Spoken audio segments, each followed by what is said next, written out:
ሰላምዬ እርግዝናዋን ባስመለከተ ከወይዘሮ ማርቲ ጋር በተደጋጋሚ ብትናገርም ታዲያ ወይዘሮ ማርቲ ደግሞ ልጅ ያላባቱ ማደግ የለበትም በማለት አናግራትም ነበር። ደግሞ ታዲያ ሰላምዬ ደግሞ አባቱን ማናገር አልፈልግም፣ እርግዝናውንም እንዲያውቅብኝ አልፈልግም በማለት የመለሰችላት ምላሽ ለወይዘሮ ማርቲ ደግሞ ሰላም አልሰጣትም ነበረ። ታዲያ ልጆች ከአባታቸውና ከእናታቸው ጋር ነው ማደግ ያለባቸው፣ ግዴለሽም አድራሻውን ስጪኝ እኔ አናግረዋለሁ በማለት ሰላምዬን አፋጣታለች። ታዲያ የሰላምዬ ምላሽና ወዲያ ወዲህ ማለት እንዲሁም ደግሞ ከአቶ ደረጀ ጋር ያደረገችው ንግግር ታዲያ ሰላምዬ ከማን ያረገዘችና የልጇ አባት ማን ሊሆን ይችላል ብለን እንገምታለን። ሰላም ጤና ይስጥልኝ ውድና የተከበራችሁ የቻናሌ ቤተሰቦች እንደምን አላችሁ? ሁላችሁም በያላችሁበት የዓለም ዳርቻ ሰላማችሁ ብዝት ይበልልኝ። ለቤቴ አዲስ ከሆናችሁ የደወል ምልክቷን በመጫን ቤተሰብ ይሁኑ እያልኩኝ ቀጣይ ክፍል የዛሬውን ፕሮግራም ይዤላችሁ መጥቻለሁ ማለት ነው። ታዲያ ሰላምዬ የዳጣናት ሰላምዬ ዳጣ ልጇ መሆኗን ሳታውቅ እንዲሁም ደግሞ አሁንም በድጋሜ ልታረግዝ እንዲሁም ደግሞ በተለይም ያላባት ልታረግዝና ልትወልድ የፈለገችበት ምክንያት ምን ሲሆን ከአቶ ደረጀ ጋር ስትነጋገር ለምንድን ነው እንደዛ የመለሰችለት? የልጅ አባት እንዲያውቅ አልፈልግም ማለቷ። ታዲያ አቶ ደረጀ ደግሞ ምን አይነት ምላሽ ነው የጠበቀው ከሷ? ወይስ የጠበቀውን ምላሽ አግኝቷል? ታዲያ አቶ ደረጀ ደግሞ የመለሰችለትን ምላሽ ለሱ አጥጋቢ ባይሆንም እንዲሁም ደግሞ እውነት መስሎ ባይታየውም ይህ መሆን የለበትም ብሎ ከሷ ጋር መከራከር አልፈለገም። ከሷ ጋር ከመከራከር ይልቅ ከወይዘሮ ማርቲ ጋር በመምጣት ሀሳቧን እሷ እንድትደግፋትና እንድትነግፋት የምትፈልገውን ነገር በሷ በኩል እናድርግላት ማለቱ ለምን አስፈለገ? ወይዘሮ ማርቲ ከስራ ደክሟት መጣ አረፍ ማለት ስትፈልግ አሁንም ደግሞ አብዬ ልጇ ትነዘንዛታለች። አሁንም ደግሞ የልጇ አባት ማን ይሆን? ሰላምዬ ከማን ያረገዘችው? ይህንን ምላሽ እስካላገኘው ድረስ አረፍ ያልተኛም አረፍ ያልቀመጥም በማለት ወይዘሮ ማርቲን ረብሻታለች። ታዲያ ወይዘሮ ማርቲም ደግሞ ምን አገባሽ አንቺ ልጅ ደክሞኛል ዘወር በይልኝ ከቤቴ እያለች አጥላትን ብትሄድ እየተከተለች ታናግራለች። ታዲያ አብጌል ደግሞ አሁን ምን ፈልጋ ነው? ማንን ተጠራጥራ ነው? ከዚህ በፊት ዲኤንኤ ምርመራ እንዳደረገችው አሁንም ደግሞ ገና ላልተወለደ ልጅ ሲወለድ ዲኤንኤ ምርመራ እናደርግለታለን ማለቱ ወይዘሮ ማርቲን አስቀይሟታል። ለምን ወይዘሮ ማርቲ በልጇ ላይ እንደዚህ ልትሆን ቻለች የሚለው ደግሞ ወይዘሮ ማርቲ ልጇ ለዚህ ደረጃ ትሄዳለች ትራመዳለች ብላ አልጠበቀችም ነበረ።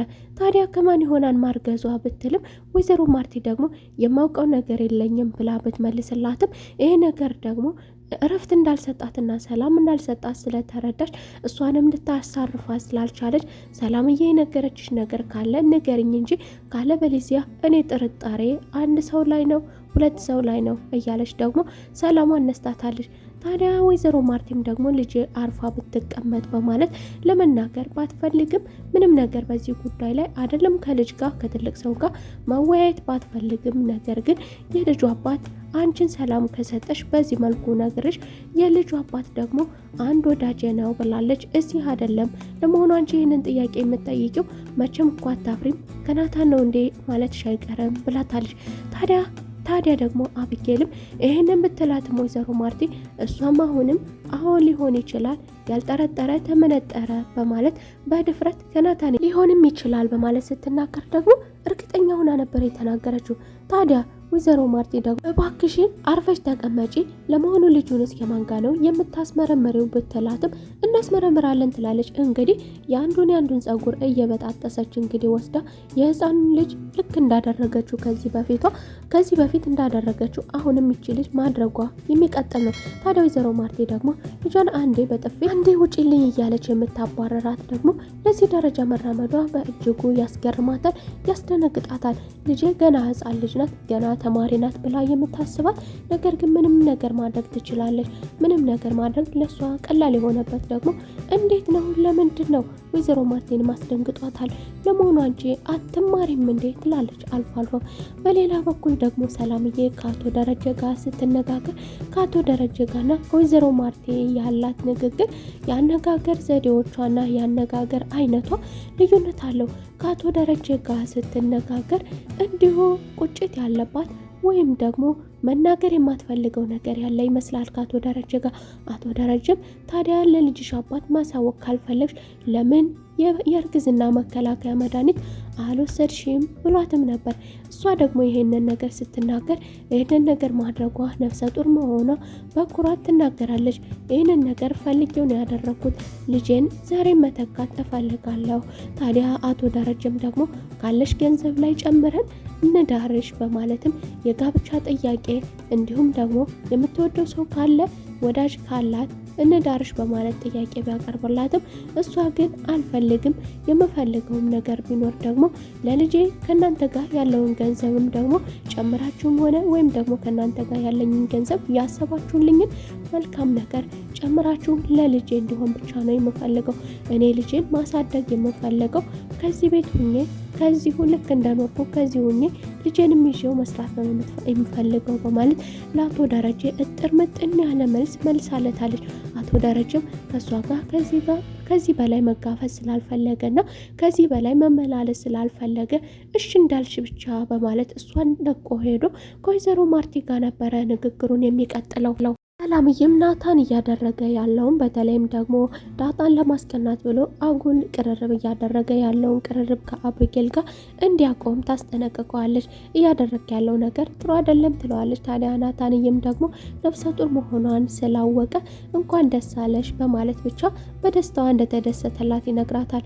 ሰላምዬም ደግሞ ግርም ድንቅ ያላት ነገር የማያገባቸው ነገር ላይ ሌሎቹ እየገቡ እላፊ ቃላት ሲናገሩ፣ በተለይም ደግሞ አብጌል አካባቢውን በሙሉ ሰላምዬ እኮ ነፍሰ ጡር ናት እያለች ምንም ለማያገናዝቡ ልጆች ለነውሃ ሁሉ ሳይቀር መናገሯ ያስደነገጣት ቢሆንም በሌላ በኩል ደግሞ የናታንዬ ክብርና ሰላምዬ ከየትም ይሁን ከማንም ይሁን እሷን ካስደሰታት ደስታ እኔንም ያስደስተኛል፣ የእሷ ደስታ ያስደስተኛል በማለት እንዲሁ ደግሞ ይከፋት ይሆናል እንዳልሰማ ሁኜ ልለፈው እንኳን ደስ አለሽ ብቻ ብዬ በማለት እንኳን ደስ አለሽ ማለቱ ደግሞ ለእሷ ለምን እንደዚህ ብቻ ልትለኝ ቻለክ?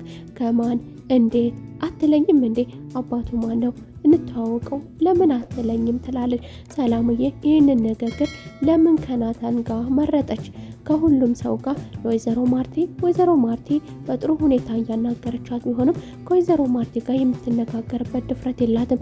ወይዘሮ ማርቲን ቀና ብላ የምታይበት አይን የላትም። ትፈራለች። ከእሷ ጋር ስትነጋገር አንገቷን ትደፋለች። ወይዘሮ ማርቲ በእርግጥ የምትጠይቃት የማይሆን ጥያቄ ሳይሆን እናድርግልሽ የሚጠቅመውን ለልጆችም ሆነ ለእሷም ይሁን ወልዳ ስታሳድግ የሚጠቅመውን ነገር ነው የምትመክራት። ሰላምዬ ደግሞ ከወይዘሮ ማርቲ ጋር ስትነጋገር የምትመልስበት ለሷ ሙሉ አንደበትና ድፍረት የላትም። ታዲያ ሰላምዬ በምታደርግ ነው የዚህን ያህል ከወይዘሮ ማርቲ ጋር የምትፈራውና የምትቅለሰለሰው? ከአቶ ደረጀስ ጋር ለምንድን ነው የምትፋጠጠው? ታዲያ ደግሞ በሌላ በኩል አሁንም ደግሞ አብጌል እንደለመደባት ይህንን ነገር ሳታውቅ ሰላምዬ ለምንና ከማን እንዳረገዘች የልጁ አባት ማን እንደሆነ እስካልነገረችኝ ድረስ እረፍት የለኝም ብላለች። አብጌል አሁንም ሰላምዬ በፍጹም ከዚህ ቤት ወጥታ አታውቅም፣ ወጥታ የማታውቅ ስለሆነ ስለዚህ ልጁ አንድም ወንድማችን ነው አንድም የናታን ልጅ ነው ብላ በዚህ ብቻ ደምድማለች።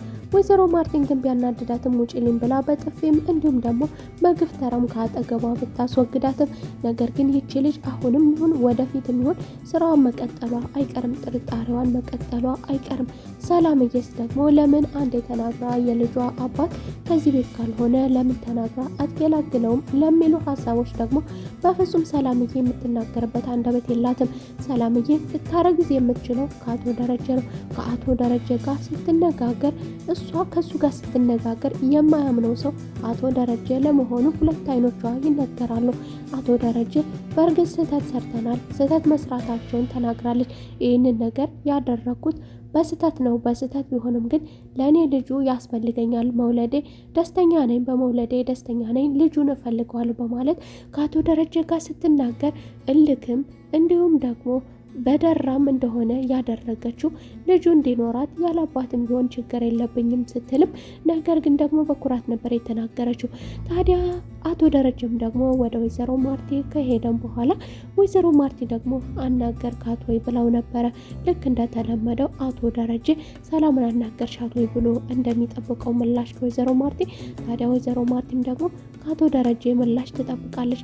ሰላምን አናግራታለሁ ብለኸኝ ነበረ፣ ታዲያ በእኔ በኩል ያለውን ነገር ጨርሼ ማግባትም አልፈልግም፣ የልጅ አባትም እንዲያውቅ ማለት አልፈልግም እንዳለችን እናውቃለን። ታዲያ በአንተ በኩል ደግሞ ምን አዲስ ነገር ይዘህ መጣ በማለት አቶ ደረጀን ትጠይቀዋለች። አቶ ደረጀስ ለምንድን ነው ከወይዘሮ ማርቲ ጋር ሲነጋገሩ ወይዘሮ ማርቲ እሷን ዳራት እንኳላት ከእህታችንም ሆነ ከልጃችን ተነጥላ የምትታይ ልጅ አይደለችም፣ ልጆቻችንን እናቱና አሳድጋልናለች ስትል አቶ ደረጀ ደግሞ ገንዘቡ፣ ሀብቱ፣ ንብረቱ ለማንም የሚተርፍ እንዲሁ ደግሞ ለብዙዎች የሚተርፍ ለሀገርም የሚተርፍ ሀብት ንብረት እንዳለው ልጆቹም ይናገራሉ፣ ኑሯቸውም ይናገራል። ታዲያ ይህ ሁሉ ነገር እያለው ደግሞ የሰላምዬ ልጅ ከዛ ቤት ተወልዶ ማደጉም ሆነ እንዲሁም ደግሞ ሰላምዬ መዳሩ አለመፈለጉ ምን አስመልክቶ ነው? አቶ ደረጀ እውነትም ከሷ ጋር ድብቅ ግንኙነት ይኖረው ይሆን ወይስ ደግሞ ስህተት ይሆን? ታዲያ ስህተትም ባይሆንም ቢሆንም እንዲሁ ደግሞ የሰመረን ግንኙነት ቢሆንም ባይሆንም መዳር ውስጥ መኳል ውስጥ ለምን ለሷ ሰላማዊ ህይወት ማግኘቷ ለምን አያስደስተውም? በእርግጥ ይህንን ነገር ሲናገር ሰላምዬ እንደማታደርገውና ከማንም ጋር አዲስ ግንኙነትና ጋብቻ የማትፈልግ መሆኗን ምናልባትም ደግሞ ባደረገባት ነገር ቁስለት ይሁን ወይስ ደግሞ አሁንም ደግሞ ሌላ ግንኙነት ኑሯቸው ይሁን ሁለታቸውም እንደዚህ አይነት ምላሽ የሚመልሱት። ታዲያ የሁለታቸውም በሁለቱም ጎን ያለው አጥጋቢ ምላሽ ያልተሰጣቸው ወይዘሮ ማርቲ ደግሞ አሁንም በድጋሜ ሰላምዬን እፈልግሻለሁ በማለት አናግራን ነበር። ሰላምዬ ልጆች አላባት ማደግ የለባቸውም፣ ስለዚህ ግድ የለሽም ስልኩን ስጭኝና የልጅሽን አባት እኔ ላናግረው፣ ለአንቺ ብቻ ሳይሆን ለልጆች አባት ያስፈልጋቸዋል፣ ልጆች አላባት ማደግ የለባቸውም በማለት ሰላምዬን አፋጣታለች። ታዲያ ሰላምዬ ደግሞ ስልክ አለው ወይ ተብላ ብትጠየቅም ስልክ አለው የለውም የሚለውን ምላሿ ይህንን ምላሿን ለወይዘሮ ማርቲ በድፍረት ለመናገር አቅም አልነበራትም።